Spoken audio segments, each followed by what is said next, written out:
Good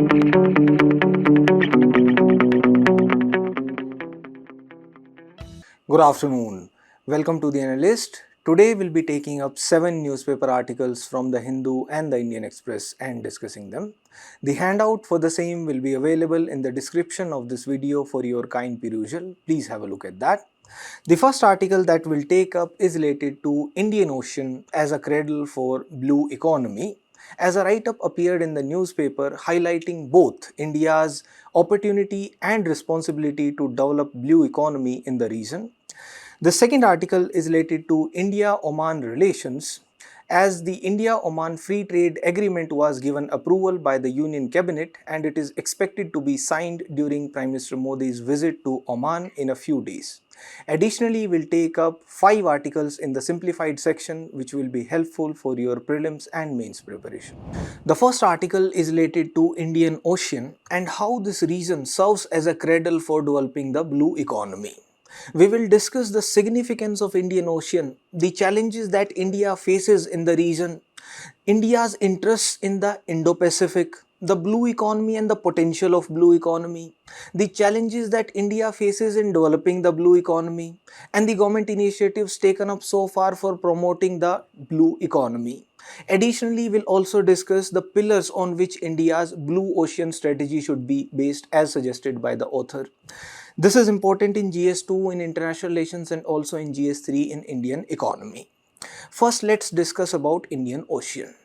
As per Nicholas Spikeman, whoever controls the rimland will rule the world. Rimland referring to the periphery around the Indian Ocean. Then comes Alfred T. Mahan. Alfred T. Mahan says that whoever dominates or controls the Indian Ocean will dominate Asia, as the destiny of the world in the 21st century will be written on the waters of Indian Ocean. Therefore, naturally, the Indian Ocean is extremely significant and particularly for India. So first, let's have a look at the significance of Indian Ocean for India. Geoeconomically looking, 70% of the world's trade passes through the Indian Ocean region. And regarding energy also, 20% of the world's energy is in the Indian Ocean region and about 40% of the offshore oil exploration also happens in the Indian Ocean region. Additionally, this region is blessed with the marine resources. For example, the hydrocarbons, the methane hydrates, seabed minerals, etc., which can be mined, and also the deep sea exploration can be taken up. And the region is also densely populated. Therefore, it offers a large market for the developed countries also and for India also for exporting its products and services. Then it is geostrategically also significant because this region is infested with various problems, for example piracy, as we have observed around the Horn of Africa region, terrorism as well. For example, we remember the 26/11 Mumbai terror attacks. Also, there are drug trafficking conduits as well in the region. For example, the drug trafficking which used to happen through the Sir Creek region as well. And there are problems like refugees also. For example, the Rohingya crisis with which India has also battled. The region is geopolitically significant as well. For example, now there is recognition of the Indo-Pacific also. Indo-Pacific is like a strategic construct, and there is the centrality of India in the Indo-Pacific region, and it has been recognized by the national security strategies and doctrines of various countries also. For example, even the US security strategy also recognizes the centrality of India in the Indo-Pacific region. Additionally, there are two rival Asian giants in the Indian Ocean region, that is India and China, and even USA has also been setting up military bases in the region. For example, Diego Garcia, we remember Socotra, etc. And the region is also prone to environmentally sensitive. For example, the disaster response that needs to be taken up because of the climate related disasters and the other disasters, for example, tsunami, sea level rise, which leads to coastal inundation, etc. But there are a few challenges that India faces in the Indian Ocean region. For example, first there is the Chinese riddle. We are never sure about China whether they are a friend or a foe. They have always competed with India from the maritime Silk Route to even the present Belt and Road Initiative. The BRI affects India's territorial integrity and sovereignty. They have also resorted to the wolf warrior diplomacy. They have supported Pakistan when it has been an adversary to India. They have resorted to the weaponization of the supply chain also, for example, restricting the export of critical minerals, which would have helped the development of semiconductor industry in India. They have even resorted to the string of pearls strategy, for example, developing military bases all around India and circling India in the Indian Ocean region itself. They have even resorted to direct militarization moves also. For example, giving submarines to Myanmar, giving frigates to Sri Lanka, or establishing a military base in Djibouti. And therefore, we need to ensure that we are taking a balanced approach with respect to China. We should not directly compete with it, rather collaborate with China on the areas of mutual interest. Therefore, simultaneously, there is the complicated equation with USA also. Earlier, there was the fear that we do not want to be presented as a US front pitted by USA to tackle the rise of China. But now the situation has changed slightly. Rather, we are collaborating with China more rather than USA. For example, the India-US trade deal has still not been signed. On the other hand, we are freeing up visas for the Chinese professionals. Simultaneously, the Indian Ocean region has also been a threat of the geostrategic competition as well. For example, the big powers, they come up with their own organizations, their own platforms. For example, the China through the Shanghai Cooperation Organization, the USA through the Quad or the AUKUS initiative. Simultaneously, the region has also been a hotspot for the non-traditional issues, for example, piracy, terrorism, smuggling, etc. Therefore, India needs to ensure that we are safeguarding our security interests. For example, protecting the India's vulnerability against the choke points, for example, the Strait of Bab el-Mandeb, Strait of Hormuz and Strait of Malacca in the eastern side, or protecting the naval bases or getting access to the naval bases abroad, for example, Changi naval base. And therefore, we also need to ensure that we have the military power as well as the economic power for having the bargaining strength in the Indian Ocean region. So what has been India's approach so far in the Indian Ocean region? First, we have the Sagar Doctrine, security and growth for all in the region. Through this, we seek to ensure that there is freedom of navigation in the region and there is a sustainable harnessing of the resources also. We are promoting the countries to ensure that everybody is able to access the low hanging fruits in the region. Therefore, there is a prompt response to the disaster response as well, and simultaneously cooperation for tackling piracy in the region. These are the few pillars under the Sagar Doctrine.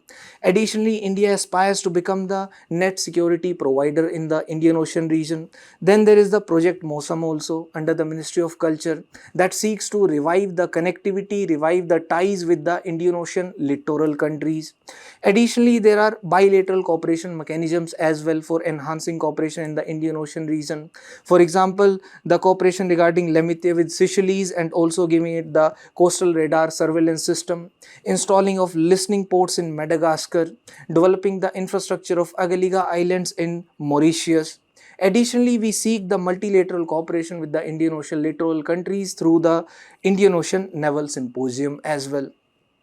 Now let's also discuss the interests of India in the Indo-Pacific region also, because the discussions around the Indian Ocean region, they are usually centric around the Indo-Pacific, the freedom of navigation, etc. Now why Indo-Pacific region is significant for India is because 90% of India's trade passes through the Indo-Pacific region, and again India wishes to become a net security provider, and also we want to tackle the chain order that China wants to establish. That is, China goes for the assertive nature, for example, the Doklam assertion, the establishment of Belt and Road Initiative, and the China-Pakistan Economic Corridor. We want to counter that chain order and we want to ensure that there is freedom of navigation, there is peace and prosperity and growth for all in the region. And therefore, India can act as the new balancer, the balancer against the single hegemon if India does not rise up to the opportunity in the Asian region. And therefore, we can ensure that the future Asia becomes an Asia of cooperation rather than the Asia of rivalry, the rivalry between India and China, and therefore ensure that the region becomes a free, open and inclusive region for everyone. So when you are writing writing an answer on Indian Ocean region or Indo-Pacific, you can use certain keywords. For example, ensuring freedom of navigation, ensuring unimpeded commerce which is not entangled, and ensuring connectivity which is based on respect for sovereignty and territorial integrity. For example, addressing India's concerns regarding the CPAC which violates India's territorial integrity and sovereignty, ensuring that the Indian Ocean remains a zone of peace, ocean of opportunity, and there is peaceful settlement of disputes, and there is the establishment of a climate of trust and respect for international relations, as is also in line with the directive principle under Article 51, fostering respect for international relations and settlement of disputes through negotiations and peaceful resolution, and ensuring that there is multipolar world order which will work towards India's favor, and we wish to expand India's sphere of influence also in the region. Now coming to blue economy, first what is blue economy? As per the World Bank, the blue economy means the sustainable use of ocean resources for economic growth. Remember the word sustainable. And for ensuring improved livelihoods and also for generating jobs while preserving the health of the ocean ecosystem. Now, why are we stressing on the development of blue economy so much? Because it holds immense potential. For example, it contributes about 3 to 5% of the global GDP. Within India also it contributes about 4% of India's GDP. Additionally, more than 80% of the international shipments of goods happens through the oceans. When we take into account India's trade, then 95% of India's trade by volume happens through the sea route, and about 70%, about 68% of India's trade by value happens through the sea route, through the oceans. Additionally, there are marine resources which are provided by the oceans, and they account for 75% of the Earth's area and 97% of the water. There is human dependency also upon the oceans, as about 40% of the global populations are living in the coastal areas. Additionally, they can help in the mitigation of the climate change, the adverse effects of climate change, because they can serve as the carbon sinks and they are absorbing about 30% of the global carbon dioxide emissions. Additionally, they can give us energy also, that is renewable energy, offshore wind energy, tidal energy and wave energy. There are rare earth minerals also that can be mined from the continental shelves, for example magnetite, monazite and zircon. Additionally, seabed mining can also be done. India also holds the contract for going for seabed mining for polymetallic nodules in the Indian Ocean.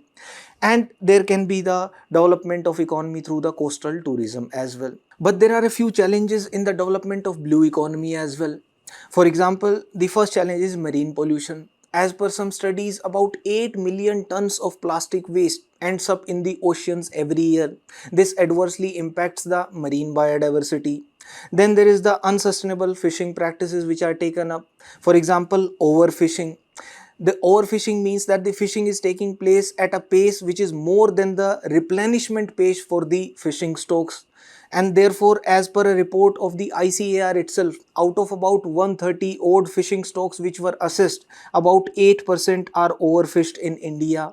Similarly, the Food and Agriculture Organization observes that about 34% of the worldwide fishing stocks are overfished. And there is the usage of bottom trawlers also. The bottom trawlers, they adversely impact the coral reefs also, and it leads to the bycatch as well, the catch of the marine species which were not sought to be caught. And additionally, there is the challenge of sea rise as well. As per some studies, the Sundarbans, they are losing annually 16 square kilometer area due to the sea rise and the subsequent inundation. As per a report of the Ministry of Earth Sciences also, the sea rise annually about 3 centimeter leads to further coastal inundation of 17 meters. Then there are the maritime security threats and traditional threats also, for example piracy, especially near the Horn of Africa region. Now, what are the initiatives for the development of blue economy? One, there is the establishment of a global ocean alliance. This is a coalition of the governments as well as organizations which has the aim of protecting 30% of the oceans by 2030. It seeks to establish the marine protected areas and going for a sustainable fisheries management.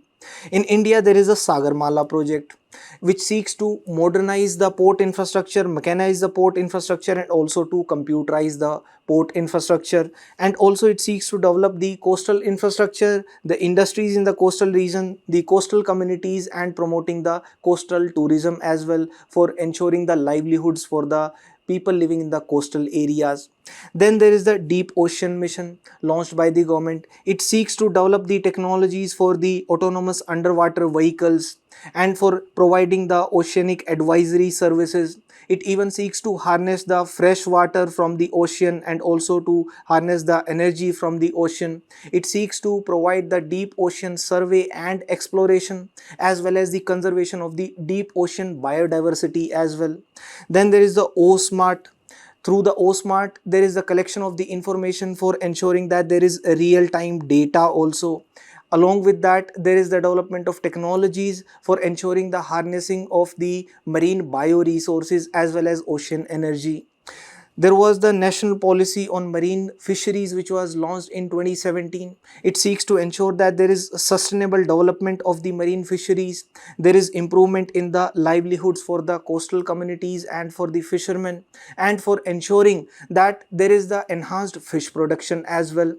Additionally, there is the India-Norway Task Force which has been set up on the blue economy for sustainable development ever since 2020. Also, the decade from 2021 to 2030 was declared as the UN decade for ocean science for sustainable development. Now coming to the article, the author suggests that India's blue ocean strategy should be based upon three pillars. The first pillar is the stewardship of the commons. That is, India must assert that the Indian Ocean is a shared space. It is not a contested space, it is a shared space, and we need to prioritize ecosystem restoration, biodiversity protection, sustainable fisheries so that there is sustainable development, and India can set also the tone for cooperation in the region rather than competition in the Indian Ocean region. The second pillar on which India's blue ocean strategy should be based is resilience. For example, India can set up a regional resilience and ocean innovation hub. That's an innovative suggestion, one that strengthens ocean observation networks and also improves the early warning systems, and we can even transfer technology to the small island nations, the Indian Ocean littoral countries. The third pillar can be promoting inclusive growth. For example, we can promote the green shipping in the Indian Ocean region, offshore renewable energy development, sustainable aquaculture, investments in marine biotechnology, etc., so that the development of the blue economy happens in a sustainable manner. Now there is a means practice question also. Discuss the strategic and economic significance of the Indian Ocean for India.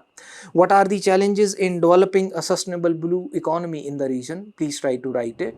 The next article is related to India-Oman relations. The context behind it is that the Union Cabinet has given the approval for the India-Oman Free Trade Agreement. Now this FTA is expected to be signed during Prime Minister Modi's visit to Oman in the next few days.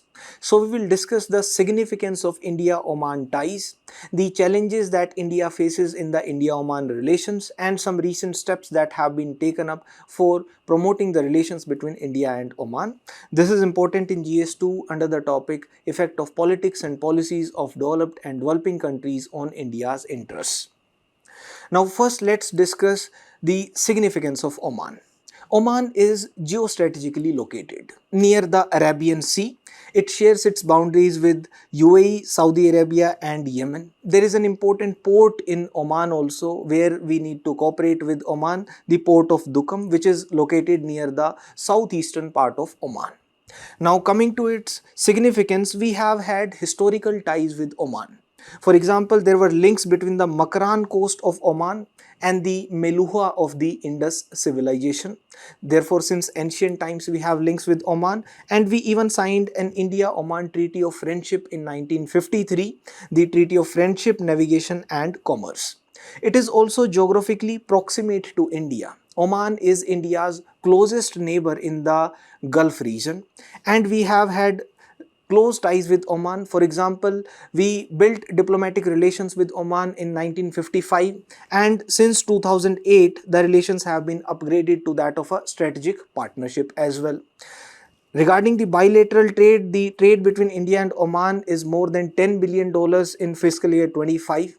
About 70% of the imports from Oman into India are petroleum products and urea. Therefore, the imports are mostly centric around petroleum only. And the CEPA negotiations, the Comprehensive Economic Partnership Agreement negotiations between India and Oman that were launched 2 years back, they have been concluded. And Oman also serves as India's third largest export destination among the GCC countries, the Gulf Cooperation Council countries. We have a similar agreement with UAE as well. Now, regarding the defense ties, we have bilateral exercises between India and Oman. There is the military drill Al Najah. There is the Air Force exercise between the two countries, Eastern Bridge. There is also a naval exercise also, that is Nasim Al Bahar. Please remember these, they can be asked in prelims.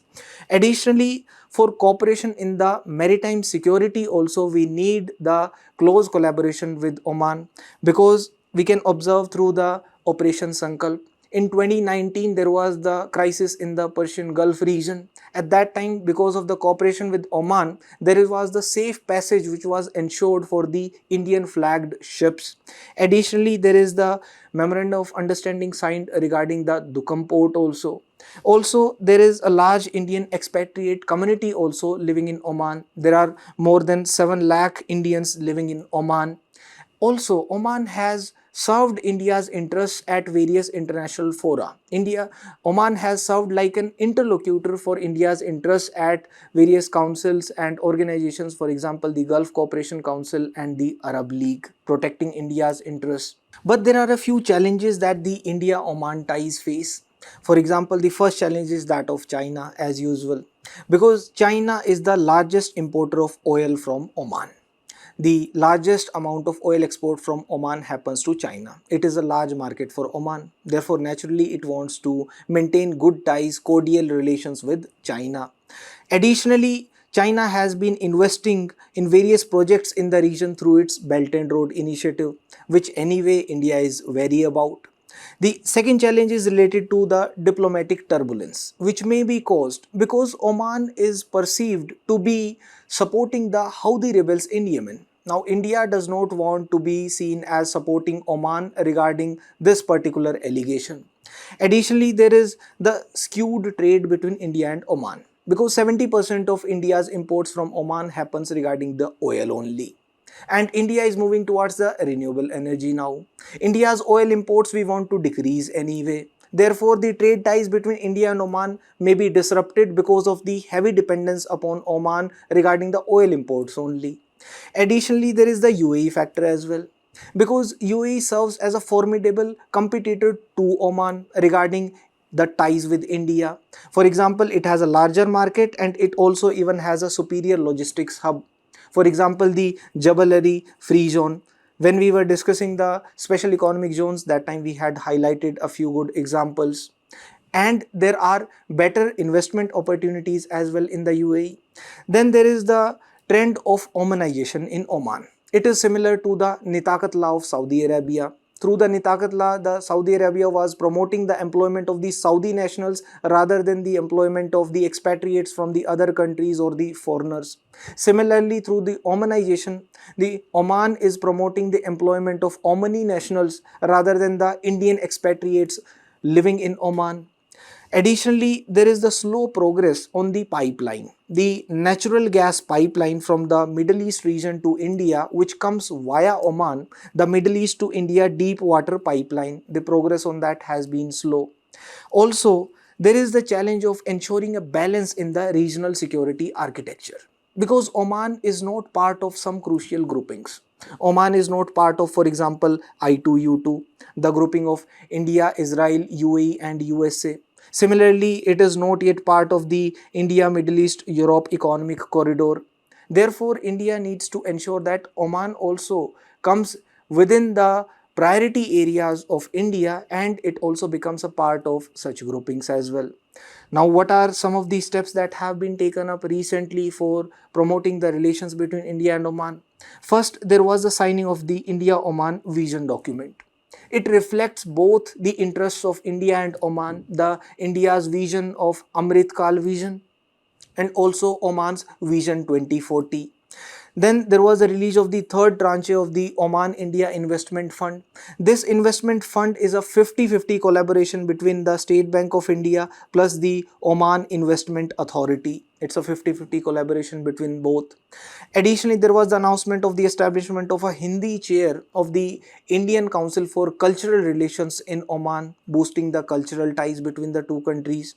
And the CEPA negotiations, the Comprehensive Economic Partnership Agreement negotiations have concluded, and now the free trade agreement may be signed soon.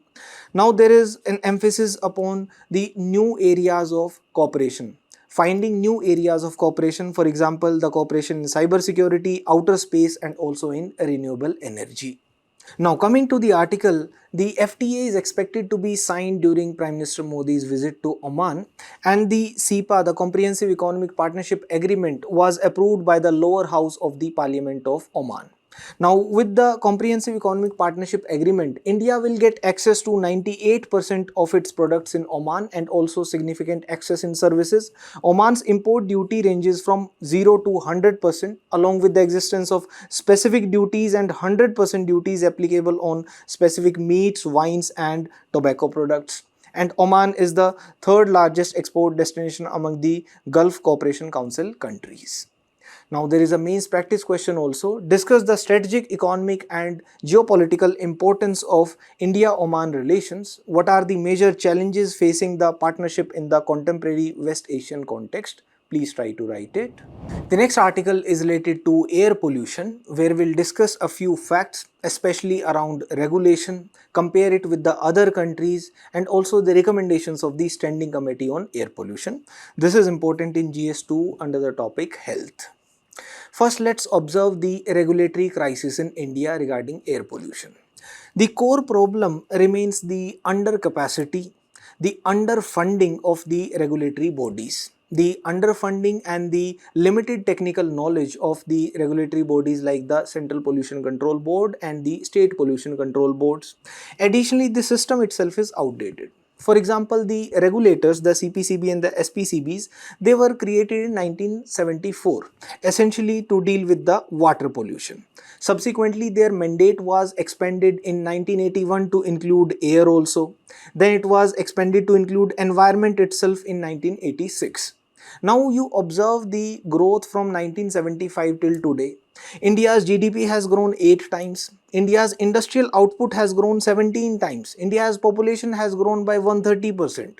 But the growth of the capacity of the pollution regulators has not been commensurate with these figures.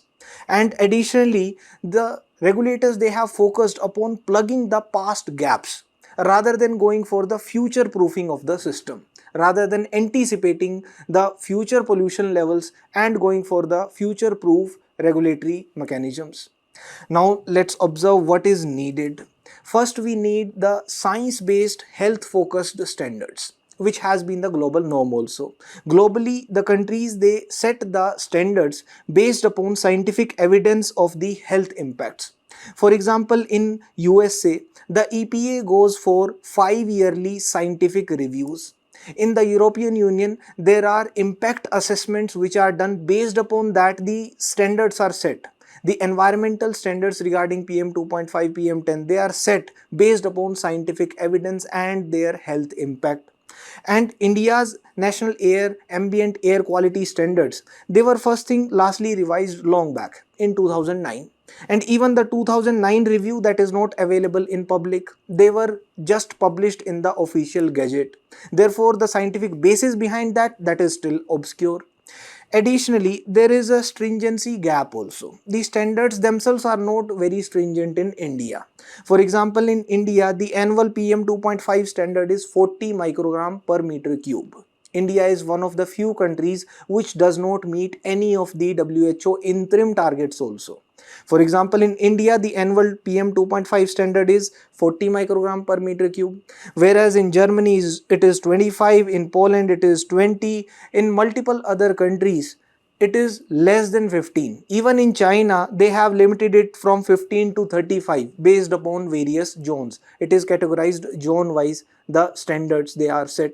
And if you observe the WHO targets, the guidelines, they prescribe only 5 microgram per meter cube. Therefore, India has to set more stringent regulatory guidelines, more stringent standards for PM 2.5, and they need to be reviewed based upon the scientific evidence regarding their health impact. Second, we need to prioritize the PM 2.5 reductions. We are prioritizing rather the PM 10 reductions, because PM 2.5, it is a proven marker. It is a proven marker for calculating its impact on the cardiovascular diseases, pulmonary health risk, and the neurological health risk also. Therefore, the global action has been specifically regarding the targeting of PM 2.5. For example, in China mandated for 25% reduction in the PM 2.5 from 2012 to 2017 in the Beijing-Tianjin region, which they achieved also by going for the capping on the coal, by going for the industrial controls, etc. They achieved it as well. Similarly, in South Korea, in Seoul, they had the target of bringing down the PM 2.5 to 13 microgram per meter cube by 2030 itself. Similarly, in Poland, Krakow specifically, they went for a complete ban on coal and wood for home heating. Whereas in India, the focus has been rather on the PM10 rather than PM 2.5. A part of this is because of the convenience, because in the major cities, the PM10 monitoring apparatus was already there. And there is the need for the monitoring for the representativeness, not just the quantity. For example, in India, there are 1500, more than 1500 air quality monitoring stations. But the spatial and population representativeness is poor. For example, about 50% of India's population resides outside the monitoring radius of these air quality monitoring stations. And they are located in only 12% of the cities and towns as per the 2011 census. Whereas the global best practice has been to ensure that the monitoring density should be there where there is high population. The highly populated areas, they should have more air quality monitoring stations, and it should be population weighted. For example, in USA, it mandates stations in the metro areas. In European Union, there can be flexible number of monitoring stations from 2 to 8 for PM 2.5 based upon the population of that zone. For example, if the population is more than 6 million in a zone in the European Union, then 8 monitoring stations are mandated in that zone. Also, there are rural blind spots. The rural household air pollution is not even monitored in India. Another aspect is the resources deficit and the capacity deficit that we observe in the regulatory architecture in India. For example, the funding gap is too obvious. The budget of the Central Pollution Control Board in 25-26 is $62 million in the purchasing power parity terms, whereas if we compare it with the USA EPA Office of Air and Radiation budget, it is $1.5 billion. Similarly, if we compare the budget of Maharashtra Pollution Control Board and California Regulatory Board, it is more than 5 times.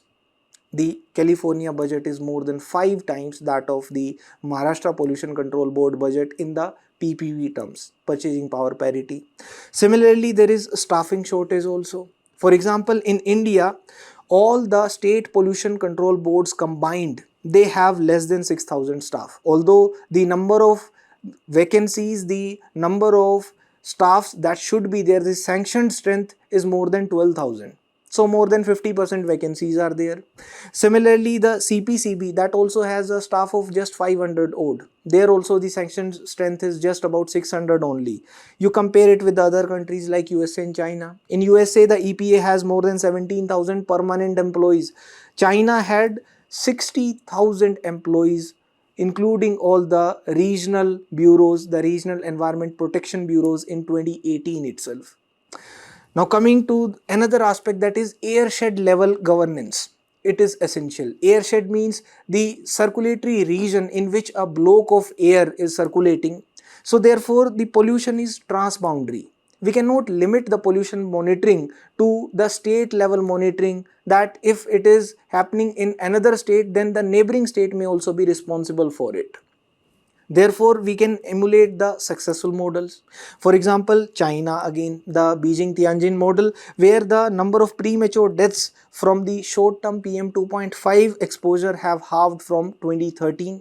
Similarly, the Seoul Metro, that was designated an airshed in 2003 itself. That led to 40% reduction in the PM 2.5 levels in Seoul. Additionally, we can observe the example of Valley of Mexico also. They framed this through the Pro Air program, which led to about 50% reduction in the key pollutants via ensuring that there is higher fuel quality, vehicle inspections, and the establishment of public commute mechanisms, for example, metro, which are non-polluting.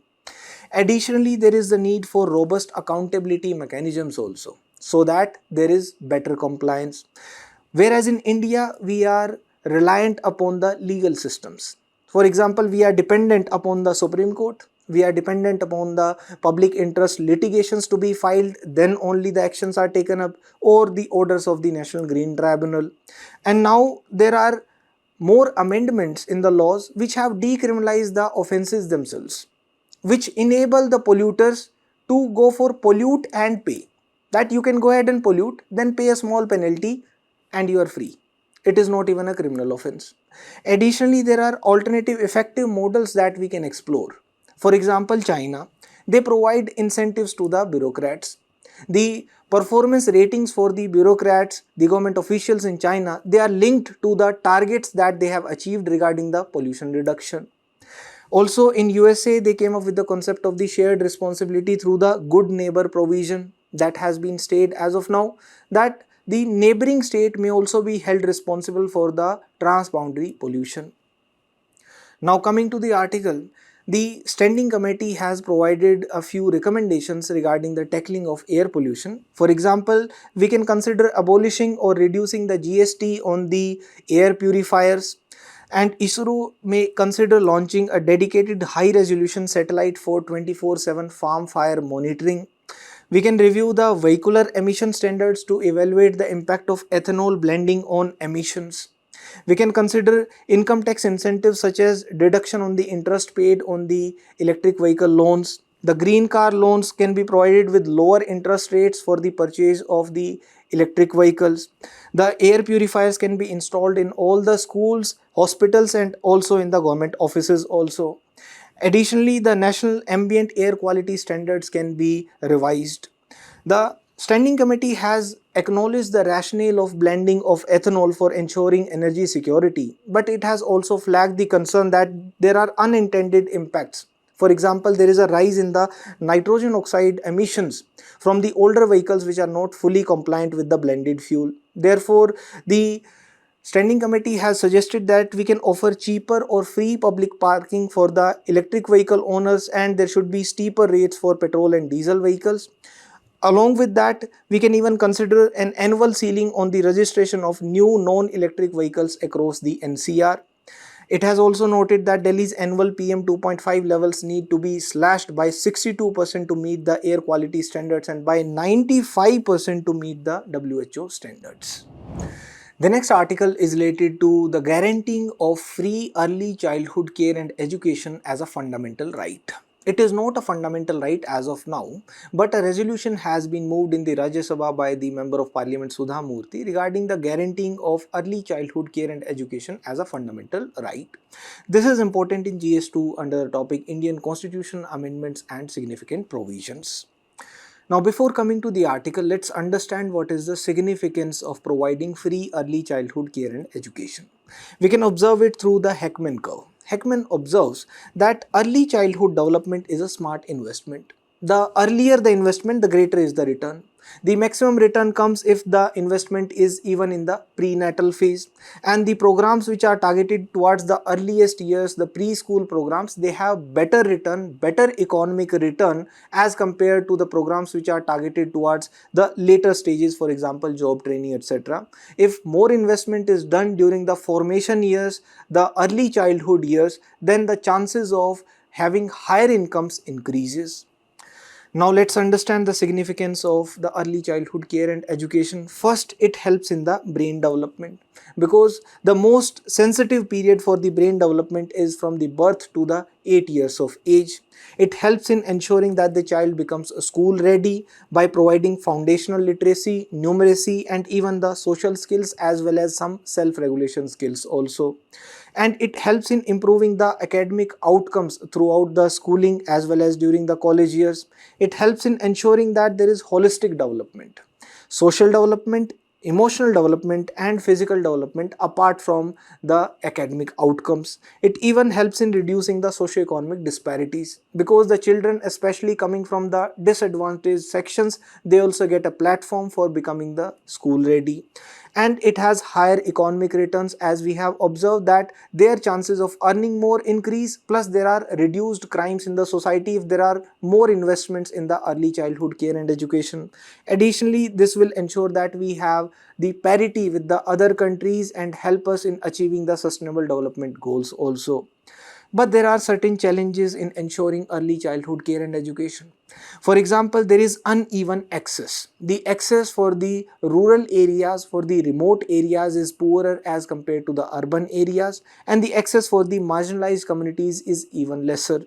There is low enrollment in the early childhood care and education also because most of the students, they are even skipping the early childhood care and education completely and directly enrolling in the primary schools itself.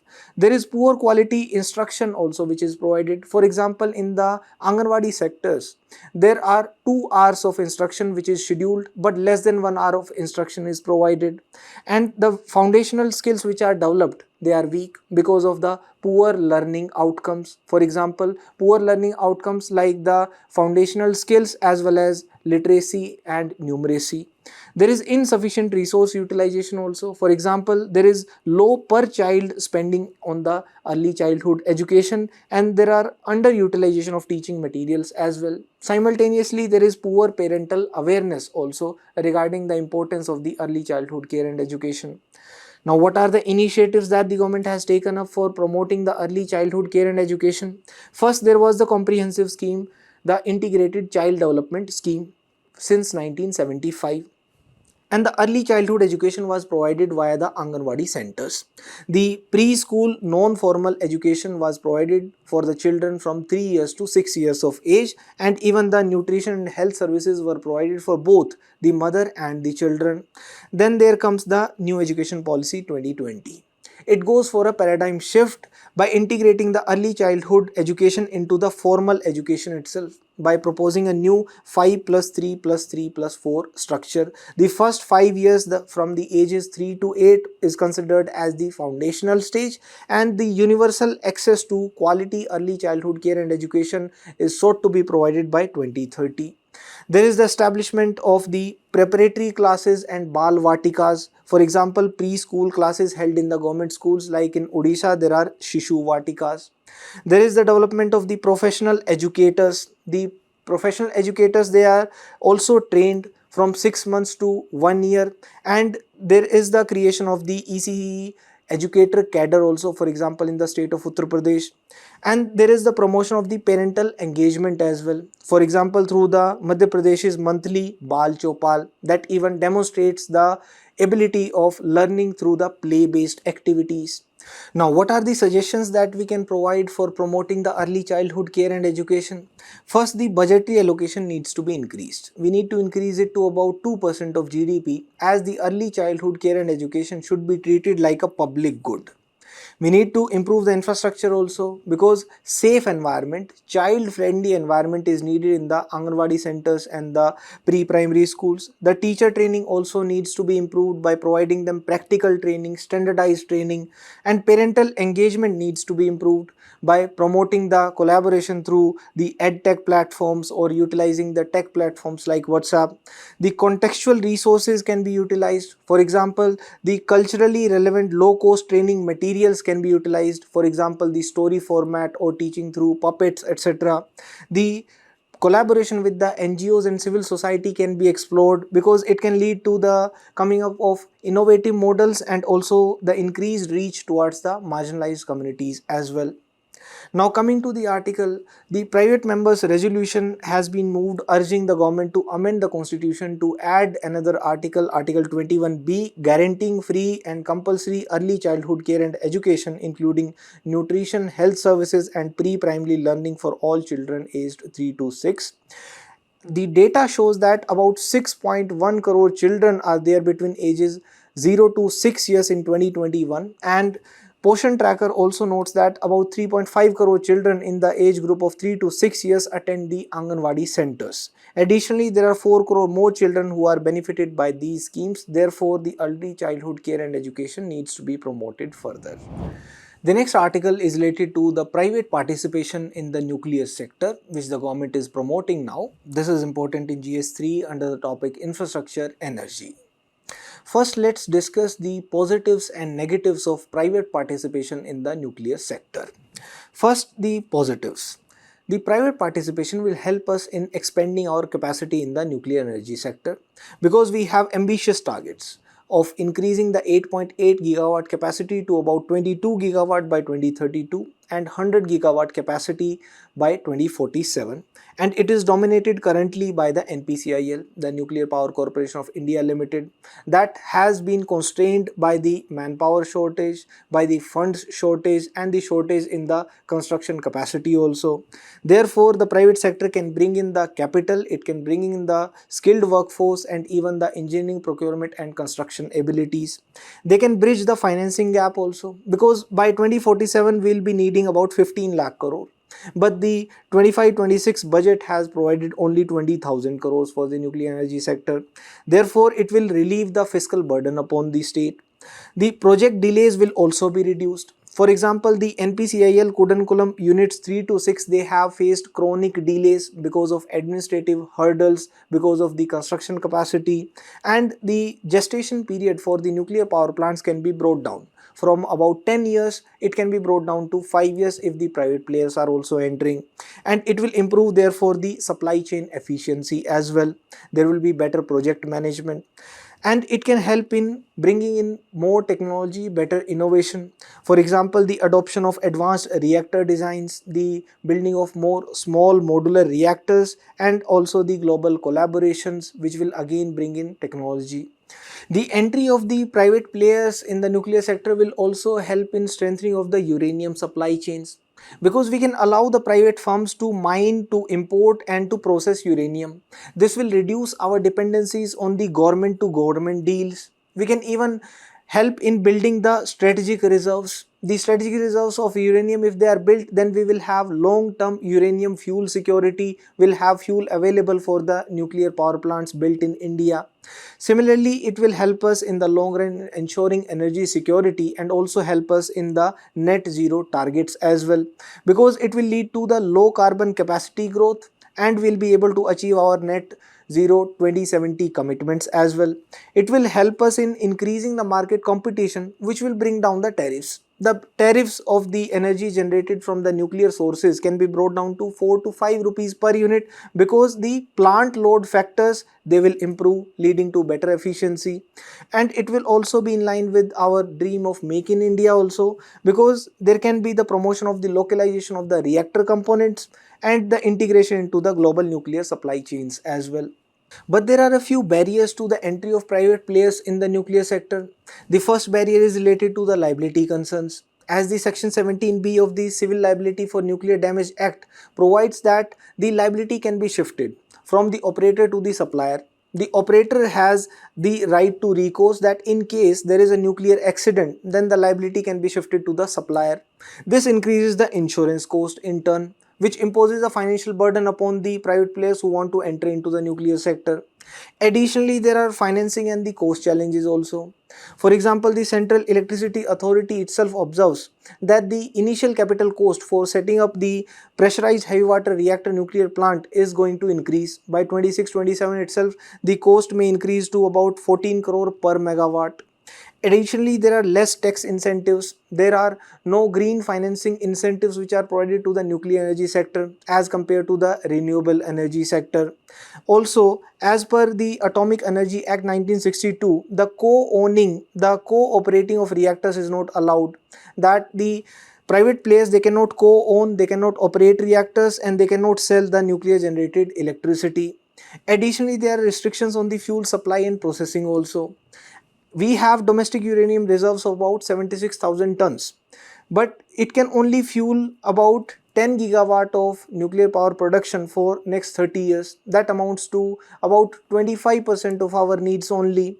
Therefore, we cannot mine, and the private players, they cannot import, they cannot process, therefore dependent upon the contracts from Kazakhstan, Canada and Uzbekistan, etc. Therefore, there is long-term insecurity regarding the availability of uranium fuel. Additionally, there are stringent regulatory and security constraints also, because the inspection, it is coming under the Atomic Energy Regulatory Board and the Department of Atomic Energy. The inspection standards, they are more stringent as compared to the other power generation. Now coming to the article, the cabinet has approved the Atomic Energy Bill 2025. It is called as the Shanti Bill, which allows for the private participation in the nuclear sector. The nuclear energy mission earlier for the research and development of the small and modular reactors was approved with an outlay of 20,000 crore, and the government has targeted at least 5 indigenously developed small modular reactors to be operationalized by 2033. The current legislation includes the core activities such as the exploration of atomic minerals, fuel fabrication, equipment manufacturing, and the aspects of plant operations. This bill proposes a slew of structural reforms, including an independent nuclear safety authority and a dedicated nuclear tribunal as well. Currently, the tariffs for the nuclear power, they are governed by the Department of Atomic Energy in consultation with the Central Electricity Authority. However, with the coming of the private sector participation, there might be the setting up of an independent regulator for the competitive determination of the tariffs as well. The next article is related to MG Narega, for which there is a proposal to increase the number of work days from 100 days to 125 days. This is important in GS3 under the topic Indian economy and issues related to planning, mobilization of resources, growth, development and employment. First, let's take a look at a few basics regarding MG Narega. It is a demand-driven scheme. It is a social security measure which guarantees 100 days of unskilled work per household in a financial year. The only criteria are that they must be at least 18 years old and they should be a rural resident in that region. Now, let's have a look at some data regarding the implementation of MG Narega also. It is the world's largest anti-poverty program. As per the data of Socio-Economic Caste Census 2011, about 40% of the rural households were demanding the work under MG Narega, and about 7.6 crore families have active job cards. As per the NSSO, the areas with low consumption expenditure, they usually have a higher demand for the work under MG Narega, and the number of women and SC/ST beneficiaries have increased. Now, this scheme is a paradigm shift as it is providing for a rights-based approach to demand work like a matter of right. It is based upon demand-driven and it is self-targeting therefore in nature because it is demand-driven.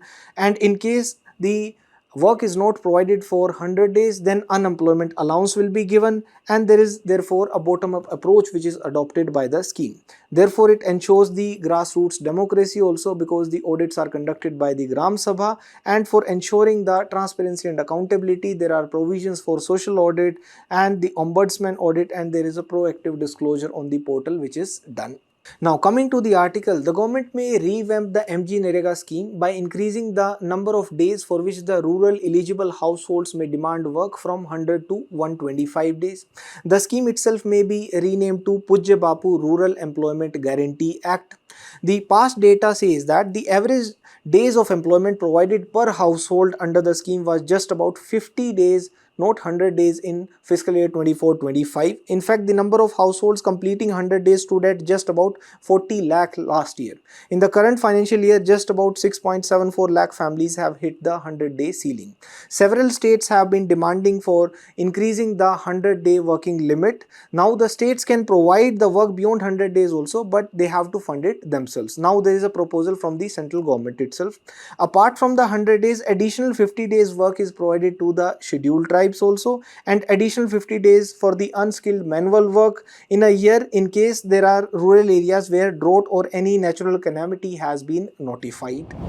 The next article is related to National Green Tribunal. This is important in GS2 under the topic statutory, regulatory and quasi-judicial bodies. Before coming to the article, let's have a brief overview regarding the National Green Tribunal. It is a statutory body established under the NGT Act 2010. It ensures effective and expeditious disposal of the cases related to environmental protection and conservation. It has the expertise in adjudicating disputes involving multidisciplinary issues, and it is not bound by the Civil Procedure Code, rather it is guided by the principles of natural justice. And it ensures a disposal of applications or appeals finally within 6 months of its filing. Its principal place of sitting is in New Delhi, whereas it has regional benches at Bhopal, Pune, Kolkata and Chennai. The composition of NGT is such that it comprises of a chairperson who is usually a retired Supreme Court judge, and the judicial members are usually retired High Court judges or ADJ or advocates. The expert members include professionals who have at least 15 years of experience in environment and forest conservation. Let's also have a look at some landmark judgments of NGT. In Almitra Patel versus Union of India, the NGT imposed a total ban on the open burning of waste on any land, even the landfills also. In Srinagar Bandh Abda Sangharsh Samiti case, the Alaknanda Hydropower Company was ordered to pay compensation in the Uttarakhand floods case based on the principle of polluter pays. In the Art of Living Foundation case, a fine of 5 crores were imposed on the foundation for environmental damage caused by the event. In Ganga pollution case in 2017, the NGT directed the state governments to set up sewage treatment plants, regulate industrial discharges. Now coming to the article, the NGT has granted interim stay on the cutting of trees at Tapovan in Nashik. It has even directed the formation of a joint committee of the Maharashtra Pollution Control Board, the Nashik Divisional Forest Officer and the Municipal Commissioner to prepare a report. Because the environmental activists and residents in the region had been protesting against the proposed felling of over 1700 trees for the Sadhugram project ahead of the 2027 Kumbh Mela. Now the Nashik administration, in the name of development requirements for the upcoming Kumbh Mela, had been cutting down the trees which had been staged now. Thank you.